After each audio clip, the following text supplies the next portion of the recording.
soir, on se retourne bouffer.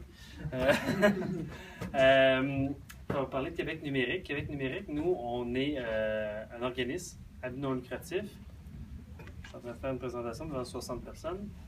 Alors, on est un organisme à but non lucratif. On rassemble la communauté pour un peu animer la communauté de Québec en termes de numérique. Donc, on organise le WAC, ça va bien, tout le monde sait c'est quoi. En mois d'août, on travaille sur un projet pour se joindre à un événement déjà existant qui accueille 300 000 personnes, qui dure pendant 11 jours, qui s'appelle Expo Québec.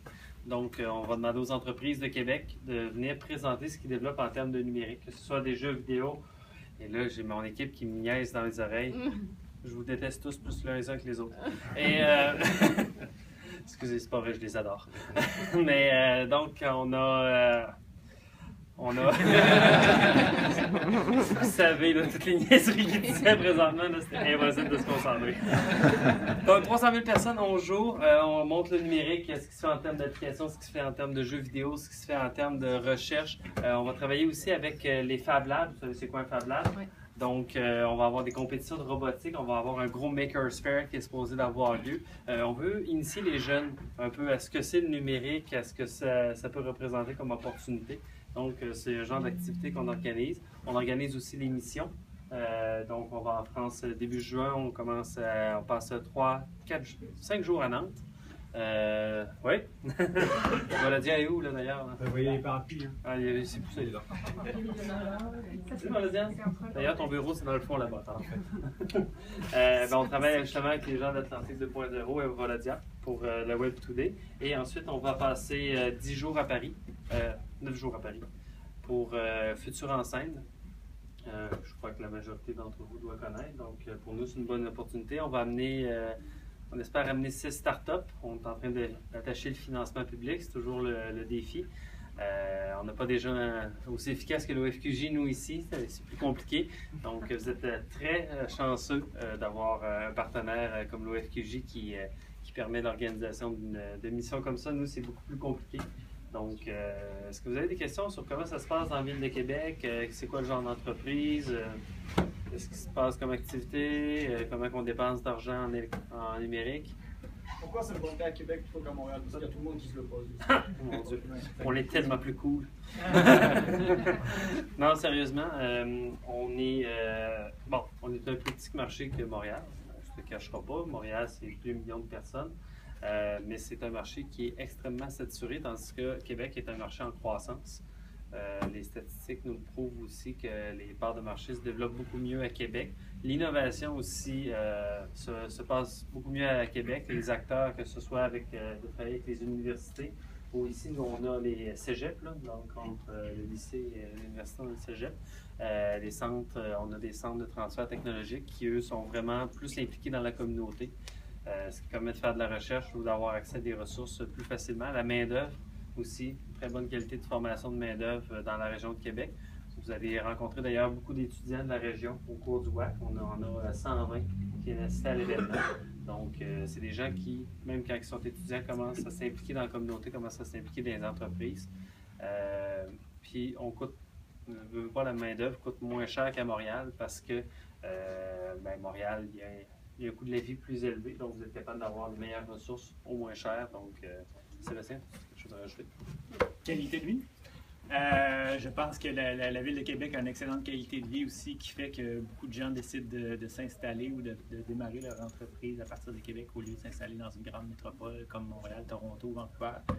Alors, et puis effectivement, il y a un dynamisme et j'ai fait la blague à plusieurs reprises ce matin, mais la taille de la communauté ici permet d'être ici beaucoup plus serré, d'avoir accès à des ressources ou à des gens beaucoup plus facilement. C'est à peu près impossible qu'en dedans de 2-3 coups de téléphone, on ne puisse pas rejoindre quelqu'un ici à Québec.